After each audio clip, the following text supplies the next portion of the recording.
संतप्त मानस शांत हैं, जिनके गुणों के गान में वे वर्धमान महान जिन विचरे हमारे ध्यान में।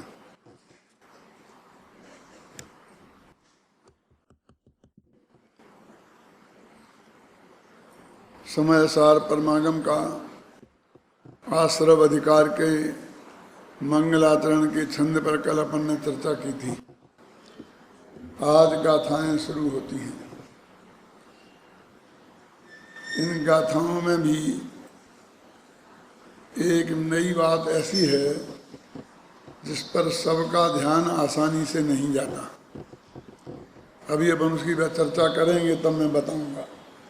पहले गाथा पढ़ते हैं। गाथा पढ़ने के पहले जो उत्थानिका लिखी आचार्य अमृतचंद्र देव ने, तत्र आश्रव स्वरूप विदधाति अविदधाति अविदधाति, अब आश्रव के स्वरूप को बताते हैं। अब आश्रव अधिकार में आश्रव का स्वरूप बताते हैं। दो गाथाएं हैं। मिच्छत्तम अभिरमणम कसाय जोगाय सन्न सन्नादु,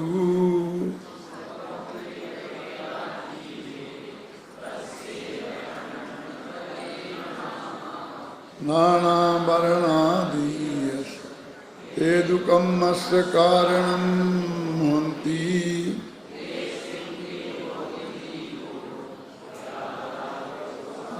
भाव करो मिथ्यात्व।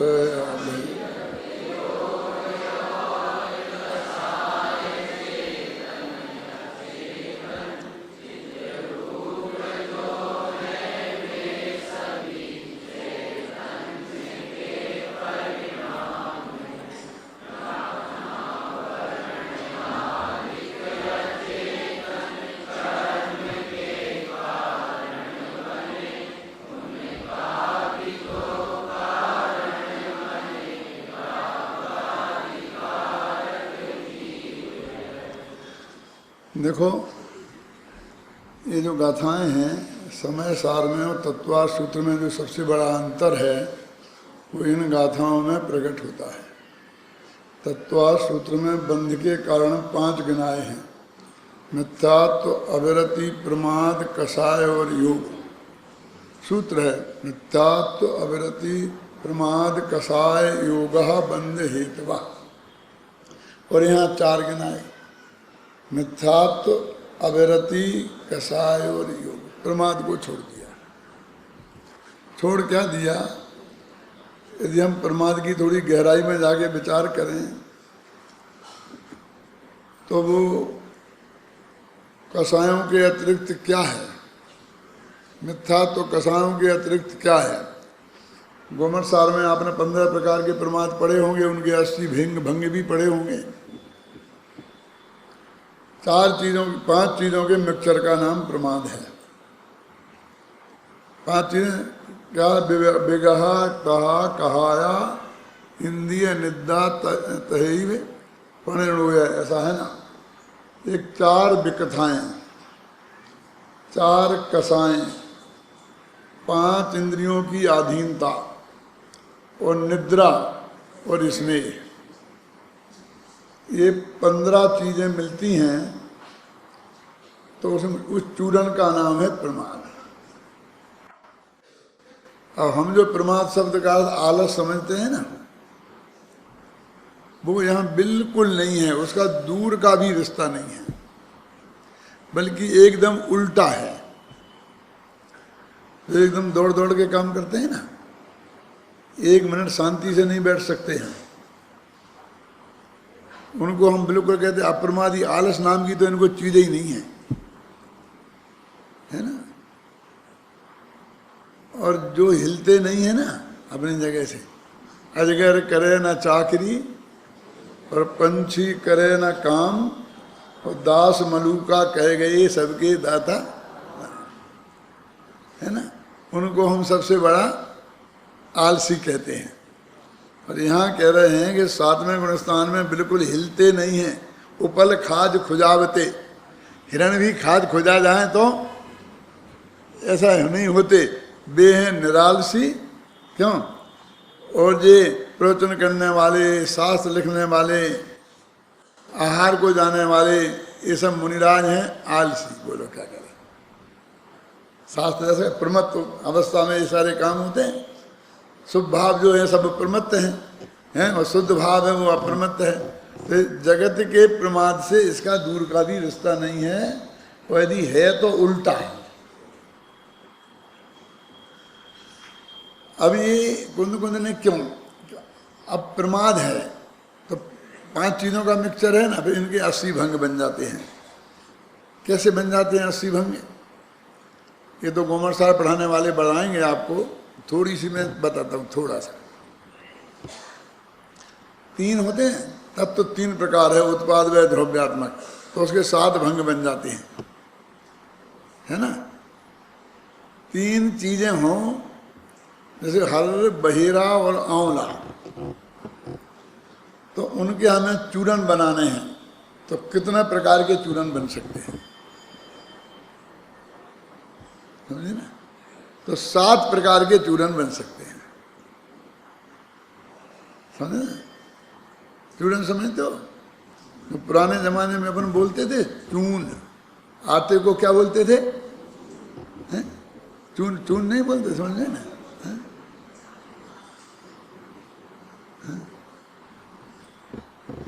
चून माने चूर्ण, जैसे आटे को अपन गेहूं को चूर्ण कर दिया, वो चूरन कहलाता है।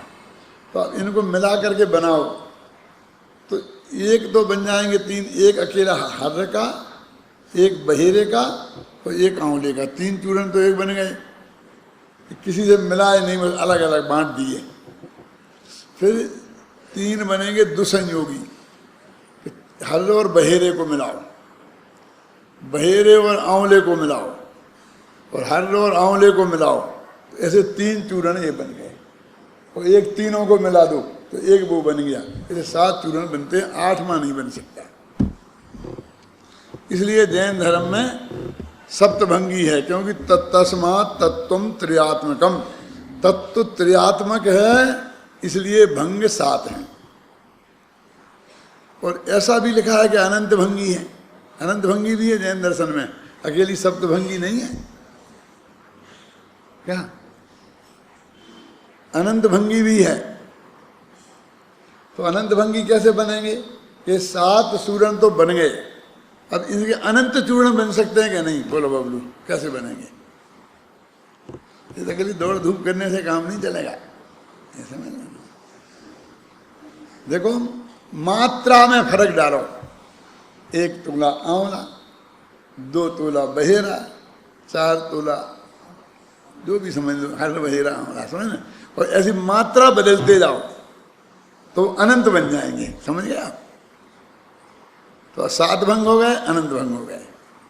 ऐसे अपने अनंत गुणों को पकड़ें, अनंत धर्मों को पकड़ें, तो एक एक धर्म के हिसाब से एक एक भंग बनता है। ऐसे ऐसे अनंत भंगी भी बनते हैं। एक जमाना ये था, आज से 60-70 वर्ष पहले, कि जैनियों के आर्य समाजियों से बहुत वाद विवाद होते थे, है ना। एक थे आर्य समाजी, और वो हार गए थे, तो वो दिगंबर जैन बन गए थे। फिर वो क्षुल्लक हो गए थे, क्षुल्लक चिदानंद उनका नाम था। मैंने उन्हें देखा है। तो वो जब वो जैनी नहीं बने थे उत्तम चंद जी, तब वो ये कहते थे कि कैसे निपटे इनसे, एक भंगी से तो निपट नहीं सकते। क्या क्या क्या क्या जरूरत थी 7 भंगियों की। तो जैनियों ने क्या जवाब दिया था कि तुम लोगों ने इतना कूड़ा फैलाया है कि एक साफ नहीं कर सकता, इसलिए हमें 7 लगाने पड़े, और ज्यादा फैलाओगे तो अनंत भंगे लगाने पड़ेंगे। तो ऐसे अब करो, ये तो 3 का हिसाब बताया मैंने। अब यहाँ 5 चीजें हैं, तो 5 चीजों के भंग बनाओगे तो यहाँ 7 बने, और 3 से सिर्फ 2 बढ़ी, तो उसमें 80 बन जाते हैं। कैसे बनाओगे? एक आध बना के बताऊं? क्या है? विकथा तहा कहाया, 4 विकथाएं, 4 कसाएं और 5 इंद्रियों की आधीनता, निद्रा और स्नेहवान। तो अब एक मतलब क्रोधी, फिर वो बनता क्या, फिर क्रोधी, फिर स्त्री कथा लापी, फिर स्पर्श नेन्द्री के बस में, और निद्रालु और स्नेहवान, ऐसे एक बन गया। ऐसे ऐसे बनाते जाओगे तो 80 बन जाएंगे। क्यों? ये सब बैठे हैं करुणानिधि योग वाले, सब सिर हिला रहे, कभी थोड़ा सिर तो इनका भी हिलवाना चाहिए ना, है? क्यों? और फिर वैसे अनंत भी बन जाते हैं। अब मैं ये कहना चाहता हूं, इसमें मूल हिस्सा तो कसाय का ही है। इसमें भी मुनियों की अपेक्षा बात है ना, इसलिए मिथ्यात्व को छोड़ दिया है। क्योंकि मुनियों के वो होता नहीं, प्रमत्त अप्रमत्त गुणस्थान 6वें 7वें भी चर्चा है ना इसकी, इसलिए। लेकिन वो वास्तव में प्रमाद में मिथ्यात्व भी प्रमाद है। तो मिथ्यात्व कसाय को छोड़ दो, तो ये 5 इंद्रियों की अधीनता भी यही तो है, कसाय में तो है ही। लोक कसाय के अंतर्गत ही तो आती है, रति अरति कसाय के अंतर्गत ही तो आती है, हैं? ये विकथाएं हम बोलते हैं वचन की, इसमें क्या दम है? और नींद और स्नेह राग को तो कहते हैं, 25 कसाओं में से 13 कसाएं राग रूप तो हैं ही। इसलिए उन्होंने कुंद ने उनको ज़्यादा प्रमाद को ज़्यादा वजन नहीं दिया, वो 4 भेद किए। अब ऐसा समझ लोगे 5 और 4 में कोई ये मतभेद नहीं है, एक ही बात है। अभी ये कहते हैं मिथ्यत्वम अविरमणम कसाय योगाय सन्न सन्नादु। मिथ्यात्व, अविरति, कसाय और योग, ये सन्न माने चेतन और असन्न माने अचेतन भी होते हैं। वैसे संगी और असंगी वो पंचेंद्रिय के भेद होते हैं, वो अलग हैं। वहाँ भी मन से उसको संगी बोलते हैं, चेतन अचेतन, जिसकी चेतना जागृत है इसलिए संगी, जिसकी चेतना सुप्त सी है उसे हम असंगी कह दिया, समझे ना? अपेक्षा कर। लेकिन ये संग असंग माने चेतन अचेतन। मिथ्यात्व, अविरति, कसाय और योग, ये चेतन भी होते हैं और अचेतन भी होते हैं। इसका मतलब है द्रव्य मिथ्यात्व अचेतन है, भाव मिथ्यात्व चेतन है, द्रव्य अविरति अचेतन है, भाव अविरति चेतन है, द्रव्य कसाय चेतन है अचेतन है, भाव कसाय चेतन है। और ऐसा योग, द्रव्य योग अचेतन है और भाव योग चेतन है। तो ये संग भी होते हैं और असंग भी होते हैं, यानी आश्रद 4 हैं और चारों माना आत्मा के विकार रूप भी हैं और पुद्गल के विकार रूप भी हैं, है ना? बहु भी भेया जीवे। अब इनके बहुत भी भेद कर सकते हैं। फिर इन संक्षेप में 4 बता दिए, लेकिन तस्सैव अनन्य परिणामा, ये उस जो पुद्गल के हैं, अजीव हैं, वो पुद्गल के अनन्य परिणाम हैं, और जो जीव हैं वो जीव के अनन्य परिणाम हैं। अब अभी सर्वशुद्ध ज्ञान अधिकार सुन रहे आप, और साथ में फिर आश्रय अधिकार सुन रहे, तो कहेंगे अब भी हाल तो कहते हैं जीव में है ही नहीं, है ही नहीं, है ही नहीं, है ही नहीं, और अब कह रहे चेतन के अनन्य परिणाम हैं जीव के। तो देखो भैया, अपेक्षा समझना ही पड़ेगी। जैन दर्शन में विभिन्न अपेक्षाओं से कथन होता है, तो उन अपेक्षाओं का विभिन्न अलग अलग प्रयोजन होते हैं। तो जहाँ जो प्रकरण हुए वो समझना। गुरुदेव श्रीमद का एक वाक्य बार बार बोलते थे कि जहाँ जहाँ जे जे योग्य छे तहाँ समझबो ते आत्मार्थ, जहाँ जहाँ ते ते आचरे आत्मार्थी जनते। वो आत्मार्थी है। मैं कभी कभी कहता हूँ कि जैन धर्म में जितनी बात तत्व समझने में मरिया से बढ़िया है, उससे ज़्यादा लड़ने के लिए भी बहुत बढ़िया है। क्योंकि बिल्कुल परस्पर विरुद्ध बात कथन बहुत मिलते हैं आगम में, तो खोल खोल के निकाल के बताओ। जनता तो जैसी है सो है, अब उसने मूर्ख तो मैं कह नहीं सकता हूँ। बस अरे हाँ, ये भी लिखा शास्त्र में, ये भी लिखा, ये भी उनने पंडित जी ने दे दिया। मैं ये घटना आपको सुनाऊंगा, आपको बहुत आश्चर्य होगा, लेकिन बिल्कुल परम सत्य है। महासमिति की मीटिंग थी साहू जी के घर पर दिल्ली में, जगदीश भाई। हम और गोदका जी गए थे, तो वहाँ ठहरे। तो मैं बताऊं, उन्होंने वात्सल्य भाव तो इतना अधिक था कि हमारी गाड़ी में पीछे से उनने पेट्रोल भरा के टंकी फुल कर दी थी। हम तो समझते थे कि लौट के जाएंगे तो हमें पेट्रोल भराना पड़ेगा, लेकिन टंकी फुल मिली। अब अंदर हम बैठे थे, मीटिंग बाहर होने के पहले ही, तो एकदम गर्म हो गए साहू जी, तुम लोग क्या करते हो, समझ में नहीं आता, ऐसा होता ऐसा होता, ये होता वो होता। अब क्या क्या हो क्या ज्ञान हुई, क्या बात हो गई, बिना पूछे। बोले आप लोग कहते थे कि व्यवहार न है निश्चय नहीं है, लेकिन मुझे पता चला है, लाल बहादुर शास्त्री आए थे और उन्होंने बताया था कि व्यवहार में दो होते हैं, सद्भूत और असद्भूत। तुमने धोखे में रखा। वो सद्भूत सच्चा होता है, असद्भूत होता है। बहुत बड़बड़ाता है, बहुत बड़बड़ाता है। अब गोदका जी कहना सुनो तो, लेकिन सुना ही नहीं। मेरी समझ में आ गया कि इनको वो एक के दो हो गए ना, इसलिए वो बड़ा पंडित हो गया, अपन छोटे पंडित रह गए। तो मैंने कहा कि नहीं साहब, आपको पता नहीं, विवाह में 4 होते हैं। क्या कहें? और मैंने 4 गिनाए और थोड़े संक्षेप में समझाए, तो बाजी फिर पलट गई। तो मेरे पिताजी जो मुझे कहानी सुनाया करते थे, वो मुझे याद आई। क्या क्या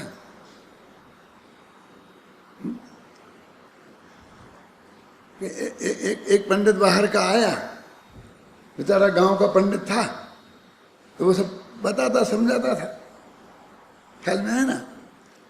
तो उसने 4 वेद बताए थे अपने गांव वालों को। उन्हें 4 मालूम थे। बाहर का पंडित आया, अगर कुछ नहीं समझता। अरे वेद होंगे तो वेदनी होंगी कि नहीं होंगी? तो 8 होते हैं। यहाँ वेद होंगे तो वेदनी क्यों नहीं होंगी? इस पंडित ने तो हमें धोखे में रखा आज तक। क्यों? अब वो चला गया बेचारा, गांव के पंडित की इज्जत खराब हो गई, प्रवचन करना बंद हो गया, सब धंधा पानी चौपट हो गया। फिर दूसरा कोई आदमी आया, तो उसने अपनी संकट बताया कि ऐसा ऐसा हुआ। अरे चिंता मत करो, मैं सब ठीक कर दूंगा। तो उन्होंने कहा कि कौन कहता है 8 होते हैं? अरे वेद होंगे, वेदनी होंगी तो बाल बच्चे नहीं होंगे। क्या तुम एक समाज की सचमुच जो टॉप के नेता थे, क्या उनकी ये पोजीशन है, तब तक सब ऐसा चलेगा। जो गहरे से शुद्ध स्वाध्याय नहीं करेंगे तो वो सचमुच कभी पार होने वाले नहीं है इस संसार समुद्र से, क्योंकि सच्चा देव तो अभी है नहीं, है ना। अनेकोर गुरु यश बचा प्रमाणम है, आता क्या नहीं आता। अब एक जिनवाणी ही परम शरण है, जो तुम जी ने आपको बताई थी कि यही है एकमात्र, और नहीं है ऐसा मैं नहीं कहता, लेकिन अंत तो गत्वा तो यही है सकीर्तन जी। 24 घंटा आपके साथ कोई नहीं बैठ सकता। आखिर अपने भरोसे ही अपना काम करना पड़ेगा। ये जैन दर्शन की खास बात है। ये सब मुमुक्षुओं को ध्यान रखना चाहिए, और मुमुक्षुओं की यही सबसे बड़ी विशेषता है सारी समाज में, कि वो सब स्वाध्याय करते हैं और बाकी के लोग स्वाध्याय नहीं करते हैं। ये जो अंतर है, ये अंतर कभी मिटने मत देना। ये अंतर मिटा और हम मिट जाएंगे, ये अंतर नहीं मिटा तो हम रहेंगे। तो अभी तो अपन ये बात कर रहे हैं कि चारों ये क्या है, मिथ्या, अवृत्ति, योग और कषाय, ये चेतन भी हैं अचेतन हैं, चित्रूप हैं, इसलिए चैतन्य के ही परिणाम हैं। माने अब और ज्ञानावरण आदि जो अचेतन हैं, वे कर्म के कारण बनते हैं, और उनका कारण भी है रागादि कारक जीव बनता है। अब जरा थोड़ी विचित्र बात है एक बात मैं आपको इसको पढ़ने के पहले बता देता हूं तो आपको समझने में सुविधा रहेगी क्या विशेषता है इस गाथा की। अभी अपन ये समझते रहे हैं आज तक कि द्रव्य कर्म से भाव कर्म, भाव कर्म से द्रव्य कर्म, माना अपने मोह राग द्वेष के निमित्त से ये द्रव्य कर्म बंधते हैं और द्रव्य कर्म का उदय आता है तो हमें भाव होते हैं। एक तो मैंने इतनी बात तो कल स्पष्ट कर दी थी कि 7 कर्म के उदय का हमारा कोई झंझट नहीं है, वो तो निसंतान ही मरने वाले हैं, हमारी भविष्य की को बंधन के कारण नहीं है। अब ये मोहिनी कर्म के उदय से जो मिथ्यात्व और कसाएं हैं यही है, इनका चक्कर है। अब ये कहते हैं ज्ञाना वर्णा अजय हमने मोह राग द्वेष किए, माने मिथ्यात्व और कसाएं की। मोह राग द्वेष में तीनों चीजें आ जाती हैं, है ना, तो गारंटी से द्रव्य कर्म बनेंगे। और हम क्या मानते हैं, उनके निमित्त कौन है, मतलब ये भाव कर्म आगामी द्रव्य कर्म बंधने के निमित्त हैं, है ना। और आत्मा के साथ वो एक में एक हो जाते हैं और बंध जाते हैं। ये अपन ने प्रदेश बंध की परिभाषा रट रखी है, पढ़ रखी है ना। और फिर उनका उदय आएगा, कौन का, मिथ्यात्व का और कसायों का, तो रागादि हो जाएंगे। वो द्रव्य कर्म का उदय आया, द्रव्य मिथ्यात्व का और द्रव्य कसाय का। ये कसाय जो आप समझती हैं, जो हमने गुस्सा मुस्सा किया, यही कसाय नहीं है, कर्मों की प्रकृतियों में भी एक कसाएं हैं जिसके उदय के निमित्त पाकर आत्मा में कसाएं होती हैं। माने पुद्गल में भी कसाय है, मतलब ऐसी कसाय नहीं जैसे तुम में है, ऐसे कर्म के कुछ परमाणु हैं कि जो बनते हैं और उदय में आते हैं तो आत्मा में विकार होता है, उसे पौद्गलिक क्रोध कहते हैं। उसे पौद्गलिक मिथ्या तो पौद्गलिक हास, ये 25 कसाओं के ऐसे अंदर अंदर पुद्गल के बने हुए भी हैं। ये तो एक जनरल मान्यता है।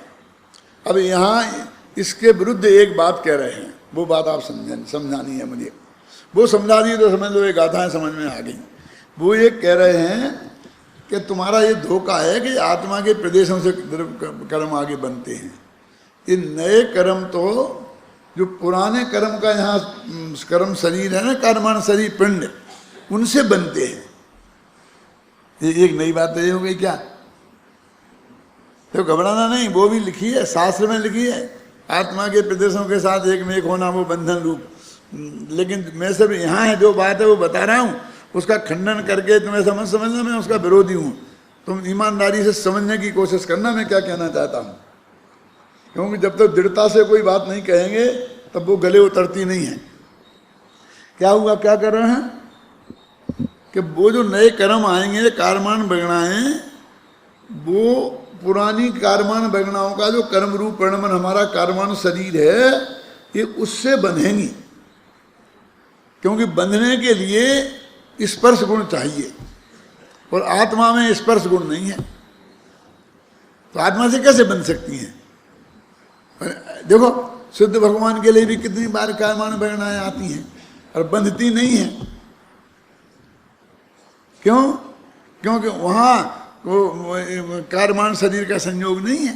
काय से बंधे, जीव से तो बंधे ही नहीं सकती हैं, वहां खूंटा नहीं है, बने काय से, समझ गए ना। आत्मा के प्रदेशों में तो स्पर्श नाम का गुण है ही नहीं, इसी तो अबद्ध स्पष्ट है वो। जब कोई जब छूता ही नहीं किसी को तो बनेगा कैसे। तो सिद्ध भगवान के कोई कारमान शरीर रहा नहीं है, तो इसलिए वो बने। लेकिन कारमान शरीर से आके बनती हैं, एक बात तो नहीं है। जो आत्मा के साथ बंधने की बात है पीयूष, वो तो सिर्फ इतनी है कि एक क्षेत्र आप गाय, एक निश्चित काल तक एक क्षेत्र में रहेंगे, सिर्फ इतनी सी बात है। जो बंधे बंधे बिल्कुल नहीं है क्या। एक और दूसरी बात इसमें एक नई और है, वो कहते हैं नए कर्म के बंधने में जो निमित्त है वो पुराने पौद्गलिक कर्मों का उदय है। ये लिखा है इसमें गाथा में। वो जीव को हटा दिया बिल्कुल। जीव में जो राग होता है वो कर्म के उदय से नहीं होता, वो जीव की पर्यायगत योग्यता के कारण होता है। वो क्षणिकोपादान नंबर 2। क्या इस तथ्य को इन गाथाओं में समेटा गया है। अब वो आचार्य कुंद और रम्यचंद, वो जो जगत प्रसिद्ध जो मार्ग है जो हमने और आपने समझा है, वो भी पहले शास्त्रों में से ही समझा है, वो भी दिग्गज आचार्यों का ही लिखा हुआ है और अन्यत्र इन्हीं आचार्यों ने भी लिखा है। तो मामला मेरे कहने का मतलब है किसी अज्ञानी और ज्ञानी के बीच का नहीं है। समझ गए ना मामला, कि किसी की हम उपेक्षा कर सकें। तो दोनों की अब ये समस्या है कि क्या करें, कि ये क्यों क्यों रहे, क्यों कि हम यहाँ भेद विज्ञान का शास्त्र है और हमें हर अध्याय में भेद विज्ञान सिखाना है।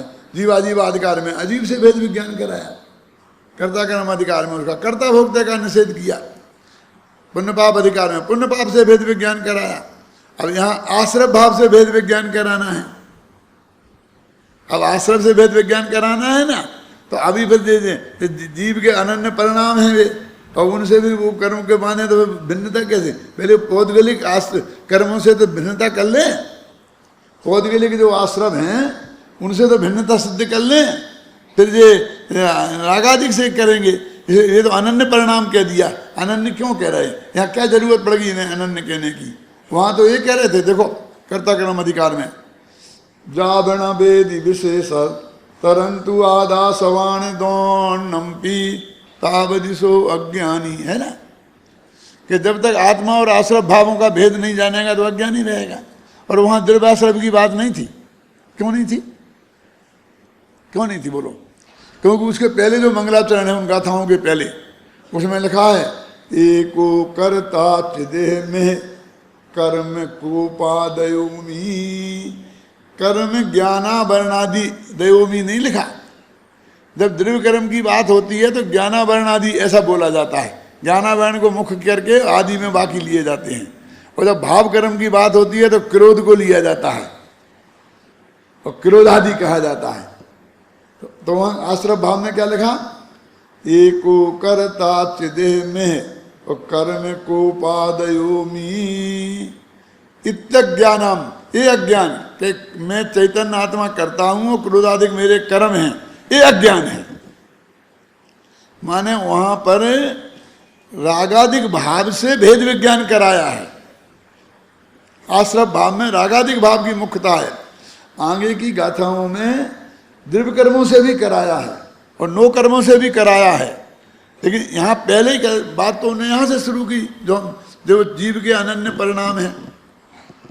अब जीव के जो अनन्य परिणाम हैं, अब उनकी ये बात यहाँ पर चल रही है। देखो अभी ये रिश्ता जोड़ना तो पड़ेगा भाई साहब।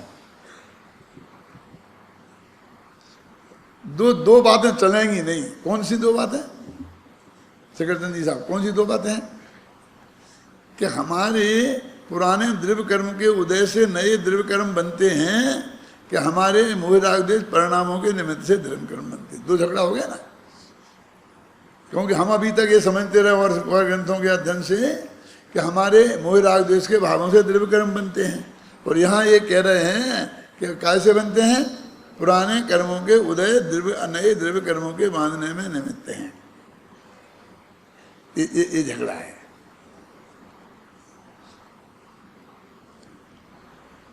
ये मैंने लिखते वक्त भी बहुत खोला है, इसमें कोशिश की है, इसमें मैंने रखा। इसमें इस गाथाओं पे मैंने 8 पेज लिखे हैं इस समय सार अनुशीलन में, और गुरुदेव को कोट किया है, जयसेन को कोट किया है, जयचंद को कोट किया है, सबको ला करके मैंने प्रस्तुत किया है कि देखो किन किन ने क्या क्या भाव इसको खोला है। इतना खोलने के बाद भी हम अधिकांश लोगों का ध्यान उधर नहीं जाता। अपने अपने मन के अंदर सोच लेना कि ये बात हमारे ख्याल में अभी तक थी कि नहीं थी, उससे अंदाज लगा लेना। अब लिखित रूप में तो सब मौजूद है, गुरुदेव में भी मौजूद है, जयसेन में भी मौजूद है, अमृतचंद में भी मौजूद है, जयचंद में भी मौजूद है, अपन ने भी लिखी है, सब हो गया है। क्यों? इसके हिसाब से बोला भी है, अपने प्रवचनों में भी मौजूद है। लेकिन ध्यान जाने की बात है, तो ध्यान जाने की बात ऐसी है कि अब इसलिए जो मैं इतनी प्रेरणा दे रहा हूँ ना, नहीं तो अभी भी वैसे ही निकल जाएगा। क्या अभी भी ये गाथाएं वैसे ही निकल जाएंगी। देखो वो क्या कहते हैं, देखो मैं टीका पढ़ता हूँ तो आपको आनंद आएगा। अपने परिणामों के निमित्त से होने वाले मोह राग देश रूप आश्रव भाव जड़ नहीं हैं, चिदाभास हैं, चैतन्य के ही विकार हैं। अब एकदम उल्टी बात आ रही ना उत्तम चंद जी से। अब ये मतलब ना मेरी उत्तम चंद जी के ऐसे में कुछ नहीं है, हैं? लड़ना झगड़ना हो तो कौन कौन से उनसे लड़ना है ना, लिखा ना। अपने परिणाम, अब फिर सुनो, ये मोह राग देश भाव कर्म के उदय से हुए नहीं कह रहे, अपने परिणामों के निमित्त से होने वाले मोह राग देश रूप आश्रव भाव, माने चेतन रूप आश्रव भाव जड़ नहीं है, चिदाभास हैं, चैतन्य के ही विकार हैं। पहला संस्कृत देखना हो तो देखो, राग देश मोहा आश्रवा ये ही जीवे स्वपरिणाम निमित्ता अजड़त्व सती चिदाभासा। संस्कृत बहुत सरल है, ज्यादा कठिन नहीं है। यहाँ हमारा समय ये पढ़ाई जाती है तो शांति जी एक ऐसा ऐसी पंक्ति से पढ़ाते हैं, ये विद्यार्थियों को अच्छी तरह तैयार कराते हैं। मैं भी सुनता हूँ, हर साल सुनता हूँ, तो बहुत अच्छा लगता है कि भाई कितनी पकड़ हो गई है इस पर, और विद्यार्थियों को कितनी गहराई से पकड़ते हैं। देखो मिथ्यात्व, अवरति, कसाय और योग, ये पुद्गल परिणाम ज्ञाना वर्णादि पुद्गल कर्म के आश्रमण में निमित्त होने से अब वास्तव में आश्रम है। क्या कह रहे हैं, समझ में नहीं आता क्या कहते हैं। अभी तो इनको कह दिया चिद विकार को आश्रम है, अब इनको कह रहे हैं कि वास्तव में आश्रम। तो जे मिथ्यात अवृद्धि कसावरी, ये कौन, अब ये पुद्गल परिणाम, अब रागा जी को पुद्गल परिणाम का है वो बात यहाँ नहीं है अभी। ज्ञाना क्यों, ये पुद्गल परिणाम, ये जो ज्ञाना वर्णादि की बात है, पुद्गल कर्म के आश्रवण में निमित्त होने से वास्तव में आश्रम है। संस्कृत पढ़ो, मिथ्यात अवृत्ति कसाय योगा पुद्गल परिणामा ज्ञाना वर्णादि पुद्गल कर्म आश्रमण निमित्तत्वात् किल आश्रवा, ये वास्तव में किल का अर्थ किया है, एक एक शब्द का अर्थ किया है इसमें पंक्ति से। दो चीजें खड़ी हो गई, और उन मिथ्यात्वादि पुद्गल परिणामों के आश्रवण में निमित्त तत्व के निमित्त राग देश मोह हैं, जो कि अज्ञानमय आत्म परिणाम ही हैं। अब उनको आश्रम कर्म के आश्रम का निमित्त नहीं माना, क्या कहा, निमित्त तत्व के निमित्त। अब ये शब्द नहीं कोई ध्यान देता है, ये निमित्त तत्व का निमित्त क्या है। और देखो उन टीका में पहले में ऐसी स्पष्ट भाषा में मैंने बहुत खड़ी कर दी, यानी पुरानी भाषा है ना, होने से 250 वर्ष पुरानी भाषा ही नहीं थी, मतलब इतनी व्यवस्थित भाषा ही नहीं थी। ये पंडित जो थे ना राजमल जी कलश टीका वाले, तो इतने बड़े विद्वान थे भाषा के कि आप उनकी कल्पना नहीं कर सकते। संस्कृत की उनकी पंचाध्यायी देखो, ऐसा प्रवाह गंगा नदी जैसा बहता, कल कल कल कल कल कल जैसे गद्य पढ़ रहे हों। इतना बढ़िया पद्य देखने में नहीं मिलता कि कम से कम न्याय शास्त्र में, काव्य में तो मिलेगा, ख्याल में आई ना। इतने बड़े विद्वान होने पर जो है सो है, जो है सो है, लिखते लिखते कलश टीका में क्या करे, हिंदी ही नहीं थी। सबसे पहली कलश टीका की हिंदी साहित्य में सबसे पहला गद्य है, मैंने सिद्ध किया है। एक लेख लिखा था 17 पेज का, और यूनिवर्सिटी में छपा था कि फाउंडर हैं कौन, पांडे राजमल जी और पंडित टोडरमल जी हिंदी गद्य के को परमार्जित गद्य के सबसे पहले विद्वान हैं। कैसे सिद्ध किया कि उस वक्त के सारे हिंदी साहित्य के नकाले बताओ कहाँ कहाँ है ये हिंदी गद्य, तो मालूम क्या मिलता है, 84 वैष्णवों की वार्ता, अथवा वे पत्र जो बनिए लोग गिरवी रखते थे ना सोना चांदी, और उसके बदले में पैसा देते थे, उसके लिए लिखते थे, पर वे चिट्ठियां मिली और कुछ नहीं मिला। और वो 84 वैष्णवों की वार्ता है और 252 वैष्णवों की वार्ता, तो वो भी ऐसी है कि भगवान ही मालिक है, उसे कौन समझ नहीं सकता। तो ये कलश टीका का गद्य उनसे पहले का है और उनसे बढ़िया परमार्जित है। भाषा ही नहीं थी, वे क्या करते। और टोडरमल जी के जमाने का गद्य देखो, और पूरे हिंदी साहित्य में इतना परमार्जित गद्य कहीं नहीं है। तो बनारसी दास का आत्मकथा के क्षेत्र में, राजमल जी का गद्य के क्षेत्र में, और टोडरमल जी का परमार्जित गद्य के क्षेत्र में सबसे टॉप पर स्थान है हिंदी साहित्य में। ये मैंने अपने शोध प्रबंध में सब सिद्ध किए हैं, और इससे अलग से लेख भी लिखा था। अब अपने जो मुख्य समाज में वो क्यों नहीं चला, क्योंकि मुख्य समाज को इससे कोई लेना देना नहीं है। क्या गद्य होता है, क्या भाषा होती है, कब से चली, कैसे करी, अपन सोच ही नहीं सकते हैं कि हिंदी का गद्य, असली गद्य जो है उसकी 100, 150, 200 वर्ष से ज़्यादा उम्र नहीं है। हिंदी साहित्य की पद्य की भी 1000 वर्ष से ज़्यादा उम्र नहीं है। 1000 वर्ष पहले पृथ्वीराज रासो मिलते हैं, ये हैं। उससे पहले अपभ्रंश चलती थी, उन भाषाओं में हैं। तो अभी ये बात ये चल रही है यहाँ पर अपने, कि मैं सब बताऊंगा। अब ये निमित्त तत्व का निमित्त असली ये है, ये निमित्त तत्व का निमित्त क्या है, पहले जरा अपन पढ़ लेते हैं, क्यों, फिर अपन इसकी व्याख्या करेंगे। मेरे ख्याल से यदि पढ़ लेंगे और इतना मैंने बता दिया तो पढ़ने से ही बहुत कुछ समझ में आ जाएगा। मैं शांति से मैं पढ़ रहा हूँ, आप देखना। मिथ्यात्व, अविरति, कषाय और योग, ये पुद्गल परिणाम ज्ञाना वर्णादि पुद्गल कर्म के आवरण आश्रवण में निमित्त होने से वास्तव में आश्रम हैं, और उन मिथ्यात्वादि पुद्गल परिणामों के आश्रवण के निमित्तत्व के निमित्त राग देश मोह हैं। राग देश मोह निमित्त नहीं है, उनके निमित्तत्व के निमित्त हैं। अब ये निमित्तत्व का निमित्त क्या होता है, ये नई बात है ना, इसमें तो लिखी है, देखो संस्कृत में लिखी है, पढ़ो। आश्रमण अज्ञानमय आत्म परिणाम, देखो तो आश्रमण निमित्तत्व निमित्तम लिखा क्या, नहीं लिखा, संस्कृत में है क्या नहीं है। मेरे कहने का मतलब इसमें तो है। वे कह रहे हैं इसमें से सारा मोक्ष मार्ग खुलता है। देखो अब मैं कह रहा हूं, देखो ऐसा है ना, कर्म का उदय आया तो संयोग उसके अनुसार मिलेंगे, उसमें आप कोई फेरफार नहीं कर सकते। कल मैं बता चुका, उसमें माथा मारना बिल्कुल व्यर्थ है। जिस संयोग को आदिनाथ जैसे, भरत चक्रवर्ती जैसे, बाहुबली जैसे भी यहाँ से यहाँ हिला नहीं सके, हम क्या कर सकते हैं।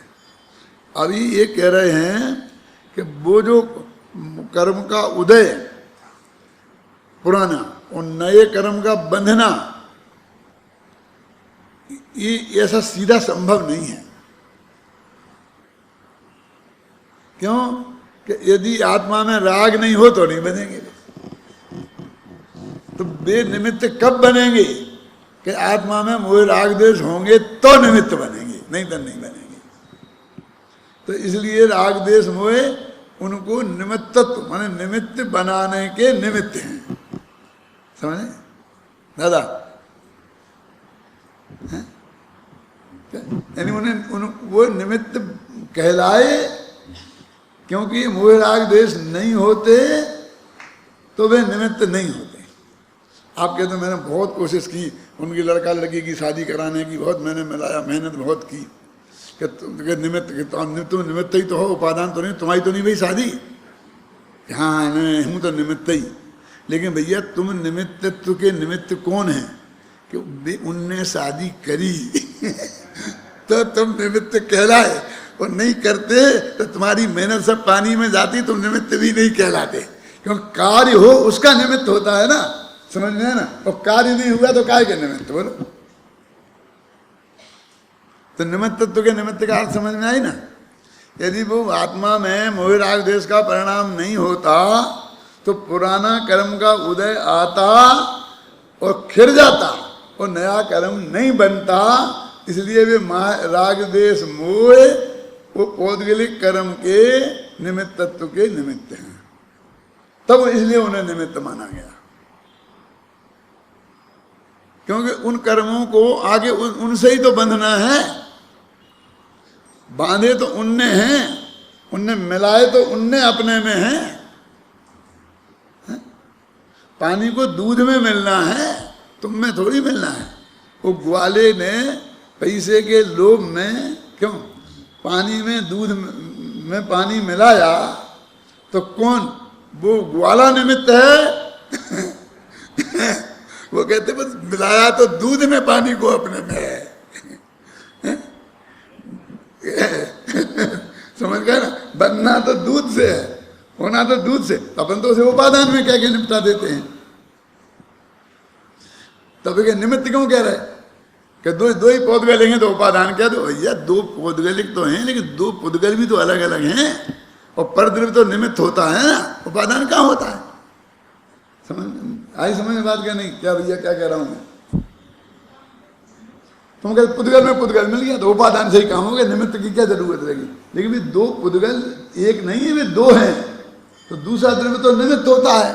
उपादान निज गुण जहां तहां निमित्त पर होए, पर उपादान नहीं बन सकता और निज निमित्त आप समझे ना। तो वो दो है ना, तो वो पुराने कर्म का उदय है निमित्त और नए कर्म का बंधन है नैमित्तिक कार्य। और उसको निमित्त बनाने का कारण है आत्मा में उत्पन्न होने वाला मोह रोग। तो वही उसके निमित्तत्व का निमित्त हुआ। ये अर्थ समझ में आएगा। अब पढ़ता हूं, देखो थोड़ा घर पे भी माथा मानना। मिथ्यात्व अवृत्ति कषाय और योग ये पुद्गल परिणाम ज्ञाना वर्णादि पुद्गल कर्म के आश्रवण में निमित्त होने से वास्तव में आश्रव हैं। और उन मिथ्यात्वादि पुद्गल परिणामों के आश्रवण के निमित्तत्व के निमित्त राग देश मोह हैं, जो कि अज्ञानमय आत्मा के आत्म परिणाम ही हैं।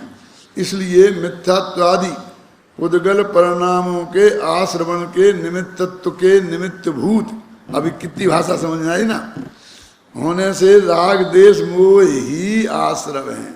अब बुद्ध भाषा को तो वास्तव में कह रहा है और यहाँ ही लगा दे। अब क्या हुई, ये है माने यही है, बे नहीं है। ही लगाते ही तो ऐसा हो जाता नहीं है। अब ही और बे दो ही जगह लगा दी। बे वास्तव में निमित्त है और यहाँ ही लगा दी। अब क्योंकि दोनों ही दृढ़ता के लिए लगाई।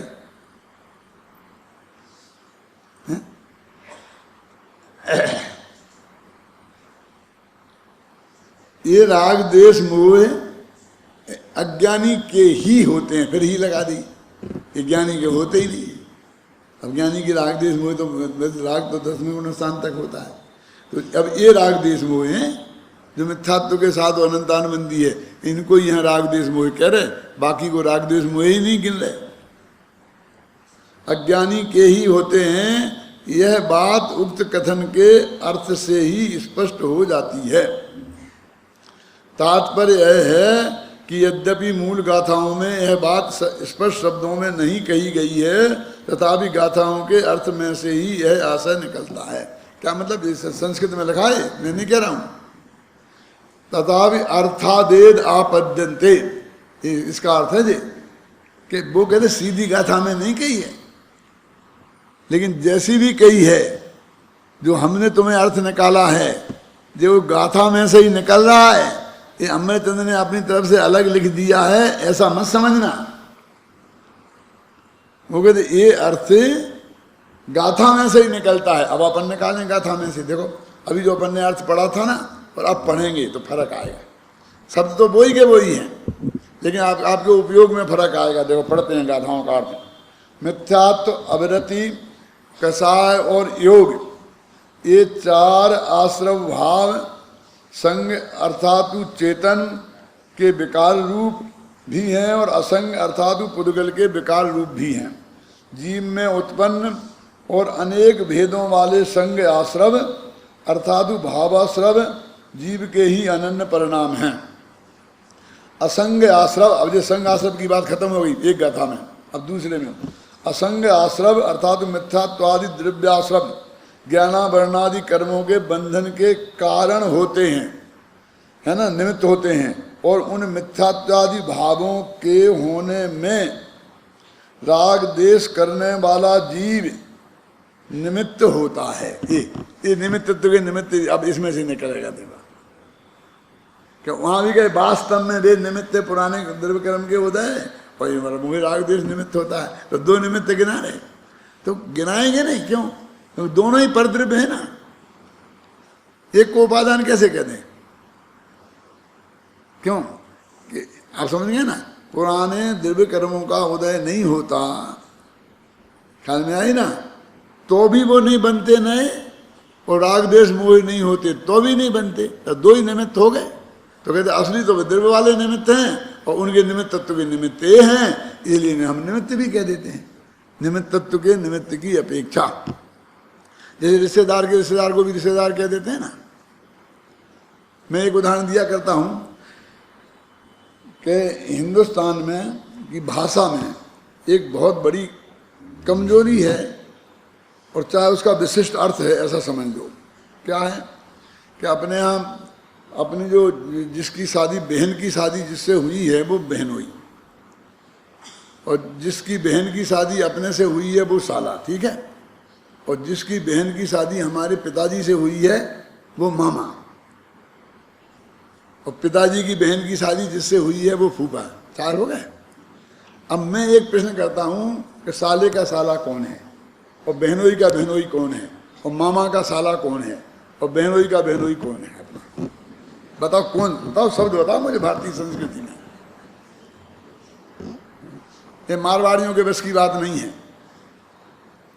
क्यों कि इनके यहाँ तो एक शब्द है बस, बेबाई। बस जमाई एक जमाई और बाकी सब बेबाई, कुछ नहीं, बाकी कुछ नहीं है। बेबाई माने कुछ नहीं, समझ गया ना। लेकिन अपने बुंदेलखंड में तो ऐसा नहीं है ना। तो क्या करते हैं अपन, साले की साले को साला, बहनोई के बहनोई को भी बहनोई, ऐसा चलता है हमारे बुंदेलखंड में। क्या चलता क्या नहीं चलता से कहते नहीं। मामा के साले को भी मामा, और फूफा के बहनोई को भी फूफा, ऐसा। लेकिन सही तो नहीं है ना। तो भाषा में शब्द होने चाहिए थे। तो भाषा की कमजोरी है तो हम क्या करें? अरे भाई साहब, कमजोरी नहीं है, उसका कुछ विशिष्ट अर्थ है। कि क्या वैसे आप घबराना नहीं, मुझे मालूम है।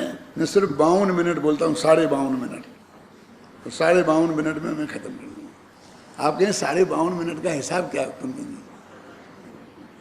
ऐसा है कि एक प्रवचन के मेरे 3 एपिसोड बनते हैं, टीवी पे जाता है ना, तो वो 17.5 मिनट में देता है। पैसे लेता है 20 मिनट के, देता है 18 मिनट। 18 मिनट में आगे पीछे जो शब्द निकल जाते हैं ना, वे भी कट जाते हैं, तो 17.5 मिनट जाते हैं। 3 टुकड़े होंगे इसके। तो उतना तो मुझे करना है, आप चाहे जो कुछ करो, और उससे ज़्यादा मैं करूँगा नहीं। क्या क्या बोल रहा था मैं आपको? उसके अंदर रहस्य क्या है? वो कहते भैया रिश्तेदारी ज़्यादा मत बढ़ाओ, इतनी ही बहुत है, तुम्हें जितना परेशान होना है इसमें ही हो लोगे। ज़्यादा संबंध अच्छे नहीं है। और अंग्रेज लोग हमसे भी आगे हैं। क्यों? क्योंकि उन्होंने अपने साले के लिए भी कोई शब्द नहीं रखा, बहनोई के लिए भी कोई शब्द नहीं रखा, माँ सास ससुर के लिए भी कोई शब्द नहीं रखा। अब अकेले बस बस बस पति पत्नी, ये दोनों शब्द तो हैं, हस्बैंड वाइफ। अब बोलो और कौन? बस। अब फिर वो बिदर इल्ला। भाई वो इल्ला इल्ला माने कानूनी, उन्हीं शब्दों से काम चलाते हैं। माने वे कहते असली रिश्तेदार हमारे नहीं है, वे उनको भी नहीं मानने को तैयार हैं, है ना। अब हम जबरदस्ती रिश्तेदारियां बढ़ाते हैं, उससे कोई फायदा नहीं। अध्यात्म के लिए अनुकूल है कि हम इन शब्दों से करें। तो वो कहते निमित्त और उपादान। अब ये बीच में जब पुराना कर्म निमित्त हो गया तो राग क्या करे, तो कहते हैं निमित्त का निमित्त है। अब ऐसा है, साले का साला है और बेनोई का बेनोई है। वो साले का साला बुंदेलखंडियों का उदाहरण पकड़ लो, साले का साला भी साला, ऐसे निमित्त तत्व का निमित्त भी निमित्त, ऐसा नहीं है बाकी।